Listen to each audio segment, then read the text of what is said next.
What happens when you pass on a good quality 3D printer to a complete novice and Luddite? Well, join me in this little 3D printing journey, discover and bear witness to my failures, many of them, and successes, and the lessons I've learned on the way. I'm Peachy, and this is Peachy Tips. So I've always wanted to dip my toe into the 3D printing world. There are so many fantastic digital files out there for miniatures. I'm a big Star Wars fan, so there's like Darkfire Designs, Schoolforge Miniatures, Wargames Atlantic do loads of cool stuff. They do Brunswickers. I love Brunswickers. So I want to just print these things out. I have friends that are printers. I kind of don't want to be a burden and keep asking them. There's companies out there that also do printing as well, which obviously adds an extra cost, but I fancied having a crack myself. Now, to be completely candid, ELEGOO did reach out and say, would you like a printer? Who in the right mind is going to say no to that? Obviously, I was anxiety ridden from the off because I was like, well, I don't know anything about it. It's quite intimidating. I've heard lots of bad things about 3D printing, but I thought, you know what? It'll be a useful video, at least from my point of view, trying to work out how to do 3D printing. So I thought, yes, I will accept this printer and learn some stuff. Now, there's a couple of things I could have done. I could have asked Joe, the representative, everything I needed to know and had his help, and he could have held my hand all along the way. I could have also reached out to my patrons. Many of those are very good at 3D printing. And I thought to myself, as I was like planning the video, not everyone's got that. Obviously not everyone gets a 3D printer. Granted, Peachy, don't throw that in the comments. I'm aware of this. But not everyone has access to all these people with such knowledge that can easily reach out and be super friendly and help you, especially someone who doesn't like asking for help or who's a bit anxious in asking for help. And I thought to myself, that would make useful content, because there's plenty of folks out there that don't know anything about 3D printing, may even have a 3D printer and are just too scared to ask because they're afraid they're going to look dumb and they don't know anything. So I thought, you know what, just using the resources out there, YouTube and forums, I will have a crack at following them and see how I get on. Well, it turns out the printer is really easy to set up. I kind of wished I'd started this process a lot earlier now, but sorry, Joe from ELEGOO, for being so tardy in my opening of the box and doing something with this. In a rare moment in the Peach household, I actually read through the instructions and followed the steps, which I will say were pretty straightforward and not jargon filled, and there was no assumed knowledge, which was really, really good. They were very clear, very straightforward. So when I was setting up the actual printer, I didn't feel intimidated. I kind of had my hand held by the instructions, which felt like Lego instructions. Lego instructions aren't very intimidating, and this kind of felt along those lines. There was words, of course. There's always going to be words. I struggle with words. So an early hiccup, and it was all user error, not the machine at all, or the instructions. It was all me. Was leveling. When I was leveling the actual build plate, I was following the instructions as is written, but what I didn't do was set it to home. So I kind of had it raised up when I pulled the actual leveling card out, but I didn't set it to 0. So it was always stuck at the top. So I didn't really pay attention to that when I first did my first print. And I was like, why is nothing printing out? Because I was an idiot and I didn't read all the words. There's something to learn. Read all the words. That's why they're there. They put the words in there for a reason. So yes, that was just a Peach issue because I was rushing and I was excited. Does happen. In regards to the build plate leveling as well, I did look on some forums and a lot of people said that they don't actually level their printers. They just use them in the factory settings. That's entirely up to you if you want to do that. It's a bit of a gamble, but it took me seconds to actually level the build plate. So, I'd rather do that than risk it later on down the line. So yeah, it's up to you really how you want to do that, but I would recommend leveling it just because at least you know it's done, right? It's done. Now you do get a lot of tools in the box as well, and some PPE to set you off, and you even get a slicing tool, which is some software you'll need when it comes to like putting the prints onto the actual printer. So I was actually a bit sort of, before I started getting the printer out and this and that, it was like, how does it talk to my computer? Because obviously I need to get the things off the computer. So all done with a USB stick. You get the files, you stick them into the printer, it reads them, it prints them. I was like, oh, I thought there were special plugs or like some kind of Wi-Fi weird stuff that, you can connect it to Wi-Fi, but yeah, it was far more straightforward than my brain figured out. So yeah, again, don't know what I'm doing. But yeah, that's one of those misconceptions you have when you are kind of on the peripherals of what this is, like 3D printing, like, oh, it sounds very complicated. Oh, you need computers. Oh, computers can be quite technical. Oh no, this is going to be very technical. But yeah, it's all plug and play. So I've got a Mars 4 Ultra, which I've been told is very plug and play. I don't know about the rest. I can't speak for all the ones out there from ELEGOO and Anycubic and all the other companies that do their stuff. But this one was pretty much plug and play. The issues I will have later on, which I'll come to, is more just getting the settings right for the prints. That's the thing I'm still struggling with now. So that's the big learning curve, I think, is once I set up the printer, it was fine. The curing station was super easy to set up. It was getting the settings right for the prints. So on the wash and cure machine thing as well, you can do it without the wash and cure machine. I've read on the forums and seen YouTube videos, and they discuss this, that you can just use your windowsill to cure it because it's natural UV. When it comes to washing them, obviously as long as you use isopropyl alcohol, you can just put it into like a little jar and just like slightly agitate it or whatever. But the machine was there, it makes sense, and it's less of a gamble, and I guess you can control the environment better. The only thing with this is knowing the times for how long to wash and how long to cure them for. After eventually like doing some watching and some reading, it seems that like a minute to 2 minutes is good for washing, maybe even 30 seconds. Leave it to dry for half an hour. And when it comes to curing, then what you want to do is probably do that depend on the size. And again, this is the other thing, is depend on the size of the model. So for my 28mm figures, because I'm trying to print some Brunswickers and some Napoleonics, it's like a minute to 2 minutes curing. Any more than that, it gets brittle. So you can over cure, you can under cure. Again, more things to learn. But what I was actually looking for was like, these are the settings you need for 28mm figures. This is the time you need to wash them. This is the time you need to cure them. I can't find any of that. If you know that, leave it in the comments for everyone else. And again, yes, I'm sure people in the comments go, oh, there's a lot more nuances to it than that, Peachy. There's lots of different settings depending on the type of resin you use. So you obviously depend on that resin. So this is where it gets a bit complicated. This is where it starts to actually give me the anxiety, because I'm like, I've got it set up. I'm happy with the setup. The Rook, you can print out a test, right? That came out really well. I was really pleased with that. I was like, oh, this is great. Can't wait. My first model I printed out was an Eldritch Foundry Archer, based off Mrs. Peach. I didn't do supports with that. Again, I'll come to supports in a minute because I wasn't paying attention. That kind of printed out quite well as well, even without the support. So it wasn't all of it, it was parts of it, but the actual quality of the print was really nice. But then when I started adding the supports, that's when I started getting this weird graininess.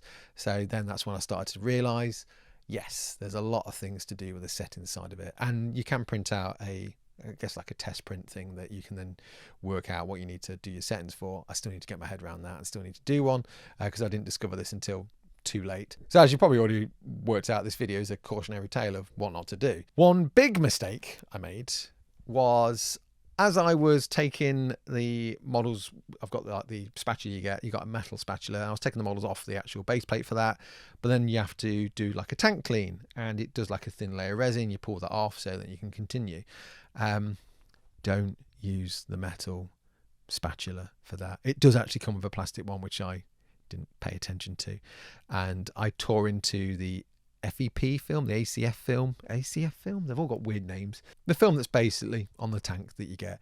I ripped it, there was a bit of a leak, easily cleaned up, but I was a little bit sort of like taken aback, like, what happens now? Is that it? Am I done?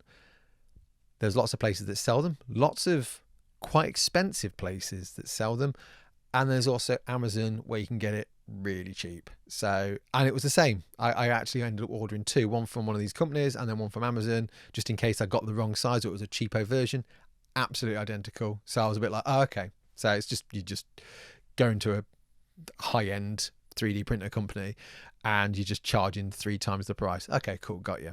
That's not ELEGOO, by the way. They didn't do that. I'm just going to chuck that out there just in case people are like, oh, ELEGOO like trying to steal money off you now after giving you a free printer. No, it's like third-party companies that like supply these tools and equipment. Maybe I just didn't shop around enough, but Amazon. Get them from Amazon, it's cheaper. Same for the isopropyl alcohol and of course your resins as well. That's where the resins that I'm using, I've got them from there. I got one recommended and you can buy them from Amazon, so it's great. But yes, lessons learnt. Don't use metal on thin bits of film. It's a terrible idea. But you know, that's why we fall down, Master Bruce, isn't it? It's why we fall down, so we can learn to pick ourselves back up. I've heard someone say once on a famous documentary about bats. When I did tear the FEP film or ACF film, whatever the film is on the tank, there was one really useful, and it's a really low subscribed channel as well, but it was a really useful video that just showed you how to replace that. So I was indebted to it, because you do get like vague instructions on the paper. And this channel is by a fellow called Rob Scott, and I'll link it in. But yeah, really useful. Just follow that. I'm kind of doing it here anyway, just so you can see it's on obviously sped up mode, but it is just about taking those bolts off. Once you've taken all the bolts off, giving it a bit of a wipe over, putting the film in, making sure the film's the right way. So the sheets that you get will have like an image, like that's where the instructions are. That's the bit that's facing up, where obviously the resin will go in. The other bit's face down towards the actual UV lights and stuff. So once I got that film out, all I need to do was just put the actual frame, one bit on one side, one bit on the other side, so I can trap the actual film between it, and then just reapply all those bolts back in. Now, I've seen a lot of people like prick little holes in, and Rob Scott does that in his video. He's got like a little like doweling tool that he just like stabs it down, which makes sense.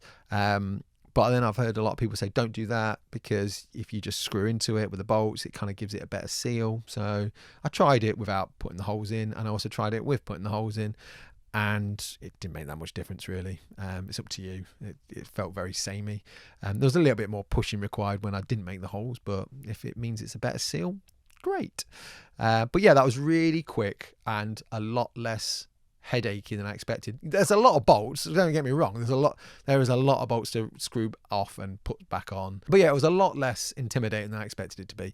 And I thought I'd proper screwed up my 3D printer when I put a hole in that screen, so I was like, oh no, that's it, it's broken forever. But it wasn't, it was fine. But let's touch back to printing miniatures. So you get a slicing program on the little dongle, the USB drive, which is Chitterbox. There are others. There's one called Lychee. I'm sure there's many others after that. This machine came with Chitterbox, and I've heard a lot of people talk about that, so I used that. It made sense. You put in what your printer is, then it shows the base plate, the printing plate, and then you can just drop the files onto that, and then you can just maneuver them around, place them where you want them to be, which is really, really good. Now, those with keen eyes will notice I made a few mistakes when they've been watching some of this footage. When I put that USB drive in and did my early prints, you'll notice on the screen, only one of those is blue. The rest are all white, because I didn't slice them. I thought when you did the slicing, it did the whole file. No, you have to click every single model to slice them, otherwise they just won't print. So until they all go blue on Chitterbox, they just won't appear on the plate, which I discovered. So once you've sliced them, you can then start looking for islands. So islands are places that aren't supported. So as you're printing, it's like going to be like a bit of hair that's like come off on one side. So what's going to happen there is there's going to be nothing supporting it. It can't just hover in thin air. So you need one of those struts there. Again, the pre-supported files, take that into account. If you have a model like, let's say, from Hero Forge or Eldritch Foundry, you will need to do that yourself, and you'll need to build up the layers. And it does tell you as well. It gives you loads of red lines to tell you where all the islands are, which takes a bit of faff, but once you get used to it, it becomes a lot more efficient and speedy, I guess. But yeah, that was really interesting. So I had a few failed prints, but some came through all right. When I say all right, we'll come to that in a mo. But I was happy enough with where I was getting. The only thing I've been finding is my prints are very grainy. It looks like an FDM print. It looks like really thick layers, and this is down to the settings. So this is where I guess maybe another video down the line where I print out an entire Brunswick army using all the things from Wargames Factory and do a Star Wars army and like build scenery and God knows what, because I'll go mad printing, because it is quite good fun seeing things appear out of goop and it becomes a solid thing. But yeah, it's just getting that setting right. And that's where I think after this video, certainly I'm going to reach out to my Patreon community, and you guys in the comments, please throw in any advice, good YouTube channels to try it as well. Because I'm one person, I can't find every YouTube channel. So if you're on the fence about getting a 3D printer and it looks super intimidating, I was in the same boat, and I did kind of put it off for a while. But once I'd opened that box and started reading through the instructions, all of those anxieties just disappeared, because it was quite a well-written instruction guide. I'm not sure if this is just particular to the Mars 4 Ultra, because a few people said that's a really good plug and play. There's loads of printers out. There's so many printers. So that's the experience I've had with this printer. So I can't really say for the others, but I know from a assembly point of view, getting it set up point of view, it was fairly straightforward. not as complex as I expected. Now these models won't get wasted, the ones I printed. I'll probably use them for some scenery, like some like statues for like silver bayonet, something like that. It's like stone statues, bronze statues, whatever. But I know this printer can do really good prints that almost look like plastic figures, because I've seen them. I've seen the quality of the prints from other people that I've watched the videos, or they've shown me in person, or even sent me, and I found out it was a Mars 4 Ultra. So I was like super like, oh, this is great. I can't wait to get this. So I'm going to pick their brains for the stats and settings as well. So I know I'm going to get decent prints out of it. But yeah, I mean, that is the crux of it really, is just getting those, knowing those settings and getting them correct, because I know this printer can do that. And what is a massive bonus is once you get the supports right, and I suppose as time goes on, I'll learn to like add my own supports and what works better than others. I'm not saying that there's sculptors that put the supports down don't know what they're doing, but you know, you might get a better gist of like, oh, I want one here, I want one there, I'm going to angle it at this angle. And that was something else, is like not just having it straight on the plate, is actually having it at like a 45-degree angle or 35-degree angle or whatever. And that was news to me. So obviously when you see the pre-supported stuff, they show that, not just sticking it flat on, because that's so many problems can occur from that, as I've discovered. But yeah, no mold lines is great. And once I get that magic mixture of the right kind of settings for the resin I've got, then I'll be really happy and get good quality prints, because you see the renders on like these websites and they look amazing. I mean, the Brunswickers look so good, so I can't wait to get them. But at the moment it's just very grainy, and that is part and parcel of the learning, I guess. So thank you for watching the video and bearing with me as I talk about my cautionary tale of what not to do. Big thank you to ELEGOO for sending me a printer as well. Joe, thank you, Joe, for reaching out and saying, do you want one? Sorry it took me so long to get my act together, because it is quite scary. And that's something I think is a big takeaway from this. If you are looking to get into 3D printing, once you actually start opening the box and start reading the instructions, it becomes less scary. And I feel a bit dumb after that. But there are still things to learn. Don't get me wrong. There are complications and things. I decided as well, I know I said I wouldn't use like the patrons and like talk to like professionals, because I wanted to do that kind of journey. I did reach out to the patrons just to go, do you know anywhere that's got good settings, or at least some helpful, useful information where I can get decent prints? So they give me a couple of lists, so I'll drop those in the description and pin a comment with them as well. So if you are also struggling with that, there should be some useful information somewhere in the description or a pinned comment. So thank you, patrons, for being awesome. And anyone as well that's got like insights or like good YouTube channels to recommend, do drop those into the comments as well. And if you are going to give some worldly advice, great, do that, love that, because that's not just going to help me, that's going to help anyone else that's getting into it and watching this video. But do bear in mind, we don't know all the jargon, we are new to this, so kind of, you know, dumb it down for us if that's possible, because there is a lot of assumed knowledge when I've seen some videos. So yeah, don't assume that I know what all these technical terms mean. But yes, thank you. I'm now going to go off and maybe print a replacement Peach, because Mrs. Peach is probably wondering where the hell I am. It's been 84 years, I think, since we last saw each other. But, you know, it's part and parcel of the hobby, innit? You just spend time doing stuff and having fun, and then forget about, oh yeah, got a family. Should probably go and say hi. It's all right, he's playing Minecraft probably anyway. And Liz is probably watching videos about me. That's really sad, actually. She's just watching videos of me right now, going, where is he? Where's my husband? Oh, well. Bye.